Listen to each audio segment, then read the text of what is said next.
Hello friends, देखिए केंद्रीय विद्यालय संगठन आपने नाम सुना होगा। तो जस्ट हाल ही में इसमें काफ़ी सारी वैकेंसीज़ आई हुई हैं जो कि आप जानते भी होंगे। बट इनमें कुछ ऐसी भी वैकेंसीज़ हैं जो कि इंजीनियर्स के लिए है और ख़ास तौर से डबल ई और ईसी स्टूडेंट्स के लिए। तो वो स्टूडेंट्स जो इनसे बिलोंग ना करते हो स्किप करके जा सकते हैं, आपका टाइम बर्बाद ना हो। तो केवल उन्हीं के लिए वीडियो जो इलेक्ट्रिकल इंजीनियर है या फिर जो इलेक्ट्रॉनिक्स इंजीनियर हैं। तो मैं आपको यहाँ पे सारी चीज़ें बताऊंगा, क्या क्या इसकी एलिजिबिलिटी है और क्या क्या इसके सिलेबस क्या है, लास्ट डेट क्या है और फ़ी कितनी है इसकी, और पूरा सिलेबस मैं वन बाय वन बताऊंगा और क्या स्ट्रेटजी रहने वाली है। तो चलिए वीडियो को जल्दी से स्टार्ट करते हैं। देखिए पहले मैं यदि आपको बता दूं यहाँ पे कि वैकेंसीज़ कितनी है यहाँ पे। तो यहाँ पे 9th नंबर पे आप देखोगे, 9th नंबर पे वर्क एक्सपीरियंस करके है एक। ये टोटल का टोटल जो वैकेंसी है वो डबल ई और आपके ईसी स्टूडेंट्स के लिए इंपॉर्टेंट होने वाली है। इसमें आप देखोगे कि टोटल जो वैकेंसीज है वो 339 है, जिसमें से जनरल के लिए अच्छी खासी है 140, उसके बाद ओबीसी के लिए 91, ऐसे ही एससी के लिए 50 और एसटी के लिए 25, इकोनॉमिकल वीकर सेक्शन के लिए भी 33 वैकेंसीज हैं। तो ये तो रही नंबर ऑफ वैकेंसीज कितनी है। तो ये एक अच्छा मौका होने वाला है आपके लिए। अब यदि हम बात करें आगे, तो इसमें आप देखोगे इसकी जो इसेंशियल क्वालिफिकेशंस है या जो भी एक्सपीरियंस वगैरह मांगा है, वैसे एक्सपीरियंस इसमें नहीं है। ये एक बहुत ही अच्छी बात है। देखिए सबसे अच्छी बात यह भी है कि इसमें जो एज क्राइटेरिया है वो 35 साल है। ठीक है, बहुत ही सुकून देने वाली बात है कि 35 साल मतलब कि काफ़ी सारे लोगों को इसमें मौका मिल सकता है। और यदि अब हम बात करें टीजीटी डब्ल्यूई वर्क एक्सपीरियंस के जो भी स्टूडेंट्स हैं, उनकी क्या इसेंशियल क्वालिफिकेशन होने वाली है। तो ये इसेंशियल है, जो कि ज़रूरी है एकदम। तो जो बंदा है वो क्या होना चाहिए, इलेक्ट्रिकल ग्रेजुएट्स एंड इलेक्ट्रॉनिक्स। ठीक है, मीन्स यहाँ पर लिखा है 3 years diploma after higher secondary. Higher secondary का मतलब वो 12th के बाद अगर डिप्लोमा किया हुआ हो ऐसा स्टूडेंट, और किस ब्रांच से, इलेक्ट्रिकल और इलेक्ट्रॉनिक्स इंजीनियरिंग ब्रांच से।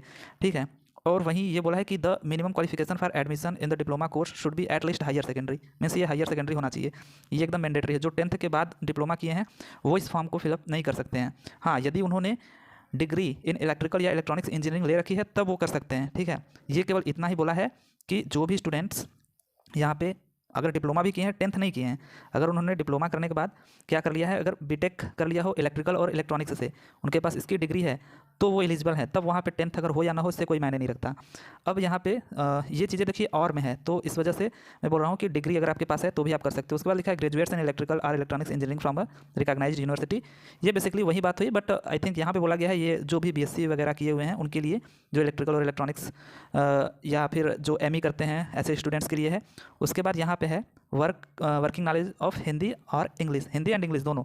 ये आपके पास होना चाहिए, हिंदी और इंग्लिश की बस नॉलेज होना चाहिए। और ये चीज़ें क्या है, डिज़ायरेबल है। ठीक है, हो या ना हो कोई दिक्कत नहीं है, बस डिज़ायरेबल हैं। उसके बाद ये भी आपका 1 ईयर प्रैक्टिकल एक्सपीरियंस है, रिकॉग्नाइज्ड वर्कशॉप। ठीक है, ये भी आपका क्या है, डिज़ायरेबल ही है। और work knowledge of computer applications भी दिया हुआ है। तो कंप्यूटर के नॉलेज तो लगभग थोड़ा बहुत तो सभी को होगा ही, तो ये भी बस वही बोल रहा है। अब हम थोड़ा सा आगे बढ़ जाते हैं कि ये तो रहा हमारा एसेंशियल क्वालिफिकेशंस। उसके बाद मोड ऑफ सिलेक्शन क्या रहने वाला है।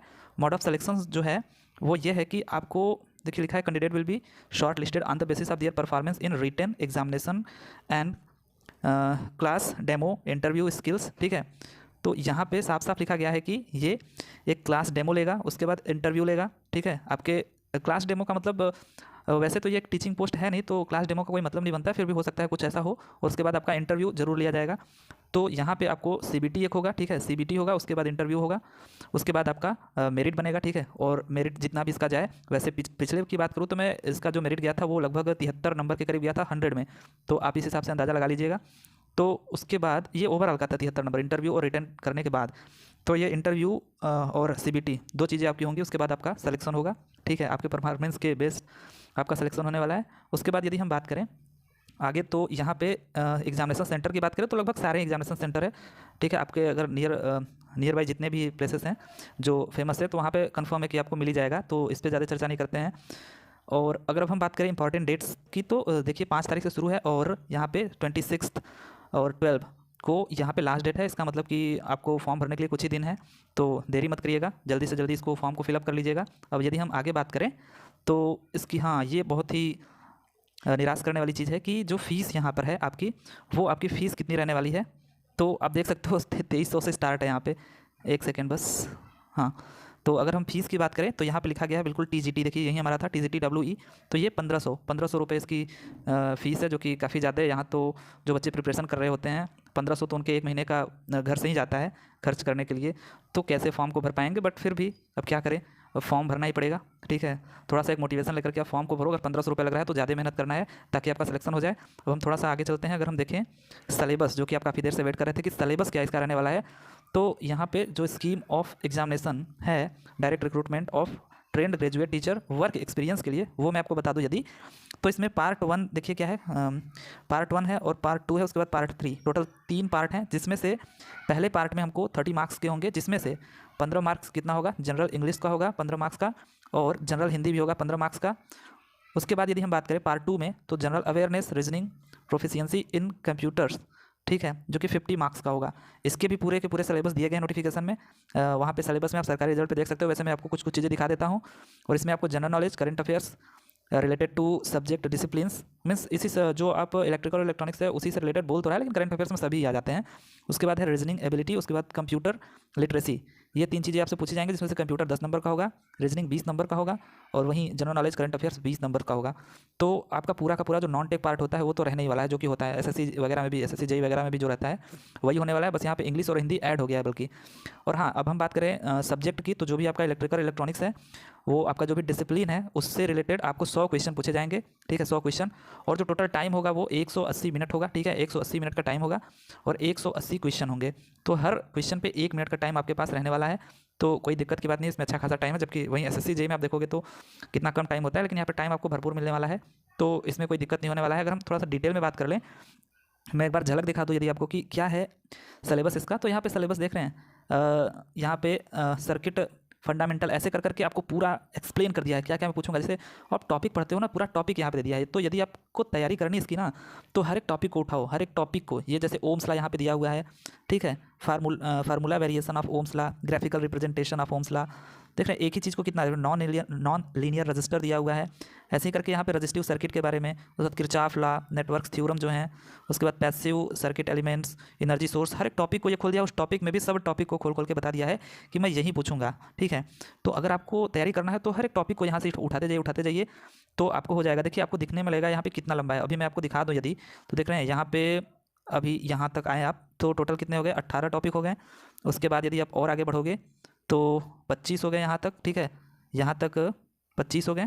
अब उसके बाद थोड़ा और आगे बढ़ोगे आप, तो टोटल देख रहे हैं 37 के 37 आपको टॉपिक दिए गए हैं, जिसमें से यदि मैं आपको बात करूँ कि क्या क्या चीज़ें हैं, इलेक्ट्रॉनिक इंस्ट्रूमेंट, ठीक है, ये एक आपका पूरा अलग हो गया, जिसको आप बोल सकते हो कि ये एक अलग सब्जेक्ट हो गया। ट्रांसड्यूसर, जो कि आप पढ़ते होगे एसएससी जेईई में आपने पढ़ा था, तो ये भी एक अलग सब्जेक्ट हो गया।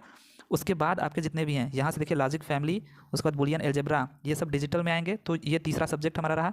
थोड़ा सा यदि हम पीछे चले जाएँ तो यहाँ से देखिए, हाँ ये रहा आपका फीडबैक एम्पलीफायर, और ये आप देख सकते हो 25, एक शायद मैं नहीं लिया हूँ क्या, हाँ एक मैंने लिया, उसमें से डिजिटल इलेक्ट्रॉनिक्स है। उसके बाद ऐसे ही करते हुए आपको देखोगे तो एनालॉग के जितने एनालॉग, ठीक है, एनालॉग और क्या बोलते हैं कि डिजिटल, ठीक है, एनालॉग और डिजिटल टोटल मिलेगा आपको देखने को, जिसमें से ईडीसी जो इलेक्ट्रॉनिक्स के स्टूडेंट हैं उसका अपने बेसिक अगर पढ़ रखा होगा तो वो है। तो बहुत ज़्यादा यहाँ पे सब्जेक्ट नहीं है, हाँ टॉपिक बहुत ज़्यादा इसने दे रखा है, इसलिए लग रहा है कि सब्जेक्ट बहुत ही ज़्यादा है, जबकि ऐसा कुछ है नहीं। आप देख सकते हो कि यहाँ पे केवल टॉपिक लिख रखा है, उसको सब टॉपिक जैसे आप बोल सकते हो वैसे लिख रखा है। यहाँ पे आप देख सकते हो कि एसी फंडामेंटल है, सीरीज एसी सर्किट, तो ये सब नेटवर्क थ्योरी में आते हैं। तो एक नेटवर्क थ्योरी हो गया आपका जो आप बोलते हो, ठीक है, बेसिक इलेक्ट्रिकल जिसको आप बोलते हो। और यदि हम बात करें नेटवर्क थ्योरी, एनालॉग हो गया, उसके बाद आपका डिजिटल इलेक्ट्रॉनिक्स हो गया, उसके बाद इंस्ट्रूमेंटेशन, ठीक है, जो आपका ईएमएमआई होता है वो, और एक ट्रांसड्यूसर, ठीक है, इतने ही केवल आपको चैप्टर्स पढ़ने हैं। तो आई होप कि आपको समझ में आया होगा कि क्या क्या चीज़ें हैं इसमें। तो अब कैसे फॉर्म को फिलअप करना है इस पर भी मैं एक जल्द वीडियो बना दूंगा। तो ठीक है, मिलते हैं उस वीडियो में। Thank you.